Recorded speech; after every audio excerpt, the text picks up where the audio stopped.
कसं नाही म्हणजे त्याचा हात पण पकडला त्याने. याला आता हे पण म्हणतात की आम्ही शाळेत जातो तेव्हा असेच प्रकार आमच्या सोबत घडतात.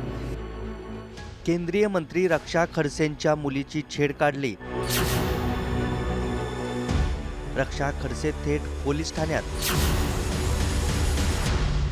पोलिसांचा धाक नाही, मंत्र्यांची मुलगी सुरक्षित नाही तर इतरांचं काय? रक्षा खडसेंचा संताप.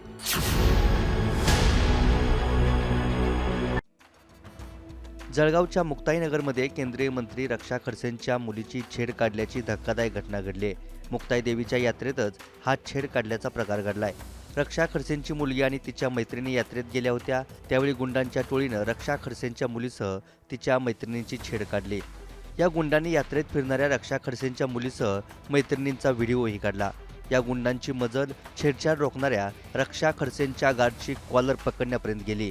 या प्रकारानंतर रक्षा खडसेंनी पोलीस स्टेशन गाठत पोलिसांचा धाक राहिला नाही, मंत्र्यांची मुलगी सुरक्षित नाही तर इतरांचं काय, असा सवाल करत संताप व्यक्त केलाय. कुठेतरी पोलिसांचा धाक संपलाय असं वाटतंय. तसंच म्हणावं लागेल की आज प्रश्न म्हणजे मला पण हाच पडलेला आहे. जर पोलीस आमच्या प्रोटेक्शनसाठी दिलेले असतात आणि ॲज अ फॅमिली म्हणून जर मी गार्डला जर त्यांच्या प्रोटेक्शनसाठी पाठवलेला आहे तर कोणाची हिंमतच नको व्हायला की ड्रेसमध्ये असताना कोणी पोलिसावर हात लावू शकतो किंवा पोलिसांवर दादागिरी करू शकतो. कोणी भोई नावाच्या मुलाने त्या मुली म्हणजे तिथे ते पाळण्यात बसायला गेला तर यांच्या मागे मागे ते फिरू लागले. आमच्या गार्डनी त्याला म्हणजे त्याचा मोबाईल घेतला, त्यांनी सगळं शूट केलं. जेव्हा पाळण्यात बसल्यानंतर जबरदस्तीमध्ये पाळण्यामध्ये साईडच्या पाळण्यामध्ये जाऊन बसले. आमच्या लोकांना उतरून जाऊन बसले ते. परत आमच्या लोकांनी त्यांना उतरवलं दुसऱ्या पाळण्यामध्ये पण त्यांनी तसंच केलं. ठीक आहे, मग आता बसल्यानंतर व्हिडिओ त्यांनी सगळ्यांशी म्हणजे व्हिडिओ वगैरे काढले.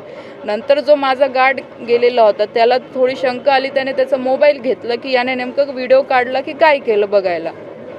तर त्या गार्डसोबत पण यांनी सगळ्यांनी दादागिरी केली. त्याची कॉलर पकडली, त्याला धक्काबुक्की केली आणि जवळपास 30-40 मुलांचा माहोल तिथे जमा झाला.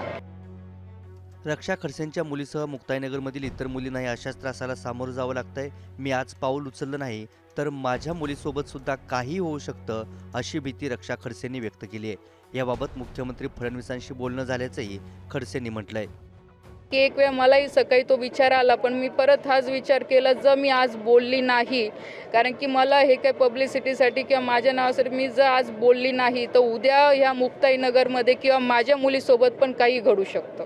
दुर्दैवाने त्याच्यामध्ये एका विशिष्ट पक्षाचे काही पदाधिकारी आहेत की ज्यांनी अतिशय वाईट अशा प्रकारचे काम केलेलं आहे. पोलिसांनी गुन्हा दाखल केलेला आहे, काहींना अटक केलेली आहे. कुठल्याही परिस्थितीत अशा लोकांना त्या ठिकाणी माफी देता कामा नये, त्यांच्यावर अतिशय कडक कारवाई होईल. नातीची छेड काढल्याची घटना घडल्यानंतर एकनाथ खडसेंनी मुख्यमंत्री कार्यालयातून यापूर्वी गुंडांच्या संरक्षणासाठी फोन येत होते असा दावा करत खळबळ उडवून दिली आहे. तर रोहिणी खडसेंनी गुन्हेगारांवर राजकीय दबाव वापरून कारवाई करण्यात आली नाही असा आरोप केला आहे. यामध्ये महाराष्ट्राच्या विधान परिषदेमध्ये स्वतः खूप वेळा बोललेलो आहे, आक्रमकपणे मांडलेलं आहे. सरकारला मी म्हटलंय की तुम्ही काय बांगड्या घातल्यात काय थांबवायला, इथपर्यंत मी बोललेलो आहे. परंतु त्याचा फारसा परिणाम याच्यावर होत नाही, कारण या सर्व गुंडांना या ठिकाणी स्थानिक लोकप्रतिनिधी आणि राजकारण्यांचं संरक्षण मिळत आहे. या ठिकाणी मागच्याही कालखंडामध्ये 2-3 वर्षापासून मी पाहतो आहे, अलीकडचा विषय जरी सोडला तरी माननीय मुख्यमंत्री कार्यालयामधनं पोलिसांना फोन यायचे की या संदर्भामध्ये या गुंडांना संरक्षण देण्याच्या संदर्भामध्ये, असं मला स्वतः पोलीस सांगायचे. केंद्रीय मंत्र्यांना 2 दिवसानंतर स्वतः पोलीस स्टेशनला हजर राहून कारवाईची मागणी करावी लागते. ह्या सगळ्या प्रकारामध्ये आपल्याला एकच बघायला मिळतंय की आज कुठेतरी महिलांना सुरक्षा देण्यासाठी गृह खातं हे अपयशी ठरलेलं आहे. पोलीस यंत्रणा ही कुठल्या दबावामध्ये आहे का? पोलीस यंत्रणा गुन्हेगारांना पाठीशी घालण्याचं काम करतंय का? 2 दिवसात एका केंद्रीय मंत्र्यांच्या मुलीच्या छेडखाणी प्रकरणामध्ये कारवाई झाली नाही. कुठला दबाव होता? ती कुणाची कार्यकर्ते होते की ज्याच्यासाठी राजकीय दबाव वापरून त्यांच्यावर कारवाई करण्यात आली नाही. पोलिसांनी या घटनेनंतर मुख्य आरोपीला अटक करत इतर आरोपींचा शोध सुरू केलाय. यात्रेतील पोलीस बंदोबस्तावरूनही DYSPंनी स्पष्टीकरण दिलंय.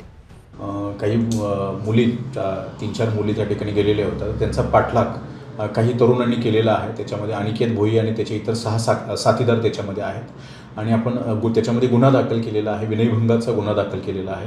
पोक्सो आणि त्यानंतर IT ॲक्टच्या तहत पण आम्ही गुन्हा दाखल केला आहे. त्यातील एक आरोपीला आम्ही अटक केलेली आहे. इतर आरोपीसुद्धा आम्ही अटक करत आहोत आणि त्याच्यामध्ये कायदेशीर कारवाई करीत आहोत. सर, असं म्हटलं जातं केंद्रीय मंत्र्याची मुलगीसुद्धा सुरक्षित नाही. नाही, असं नाही आहे. त्या ठिकाणी यात्रेमध्ये आपण बंदोबस्त दिलेला होता, पण प्रत्येक ठिकाणी आता प्रत्येक पाळण्याच्या ठिकाणी प्रत्येक ठिकाणी आपण बंदोबस्त देऊ शकत नाही, पण बंदोबस्त त्या ठिकाणी तैनात केलेला होता.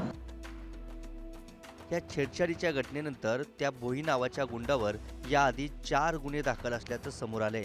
मुलींची छेडछाड करणारी टोळीच मुक्ताईनगरमध्ये असल्याचं स्पष्ट झालंय. राज्याच्या अनेक शहरांसह गावांमध्ये असंच चित्र दिसून येईल. मात्र कडक कारवाई होताना दिसत नाही. परिणामी गावगुंडांची मजल केंद्रीय मंत्र्यांच्या मुलीची छेड काढत गार्डवरही हात टाकण्यापर्यंत जाते. त्यामुळे अशा गुंडांचा माज मोडण्यासाठी पोलिसांसह सरकारनं तात्काळ पावलं उचलावीत अशी मागणी नागरिकांमधून केली जाते. ब्युरो रिपोर्ट, मुंबई तक.